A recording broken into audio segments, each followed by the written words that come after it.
রাজনীতি ছেড়ে অভিনয়ে ফেরার ইঙ্গিত কাঙ্গনার। সাম্প্রতিক সময়ে বক্স অফিসে তার শেষ কয়েকটি ছবি তেমন সাফল্য না পেলেও কাঙ্গনা রানাওয়াতের অভিনয় প্রতিভা নিয়ে কখনোই প্রশ্ন ওঠেনি।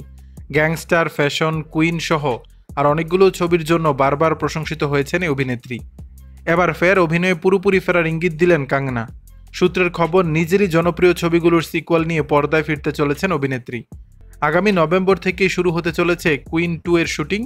ছবির চিত্রনাট্য ইতিমধ্যেই প্রস্তুত। বলিউডের এক ঘনিষ্ঠ সূত্র জানাচ্ছে, তনু ওয়েটস মনু সিরিজের তৃতীয় কিস্তির প্রস্তুতিও নিচ্ছেন কাঙ্গনা। তনু ওয়েটস মনু রিটার্নস বক্স অফিসে দারুণ সাড়া ফেলেছিল। জানা যাচ্ছে 2026 সালে শুরু হবে এই ছবির শুটিং।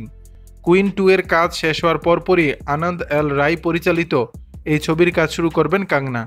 2024 সালের ভারতের লোকসভা নির্বাচনে বিজেপির টিকেটে জয়ী হয়ে সাংসদ হয়েছিলেন কাঙ্গনা। তবে মাত্র এক বছরেই রাজনীতির জটিলতা নিয়ে একাধিকবার হতাশা প্রকাশ করেন তিনি।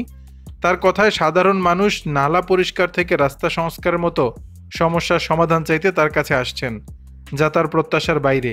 এছাড়াও রাজনীতির আর্থিক দিক নিয়েও তিনি অসন্তুষ্ট। দর্শক, বিষয়টি নিয়ে আপনাদের মতামত জানাবেন নিচের কমেন্ট বক্সে।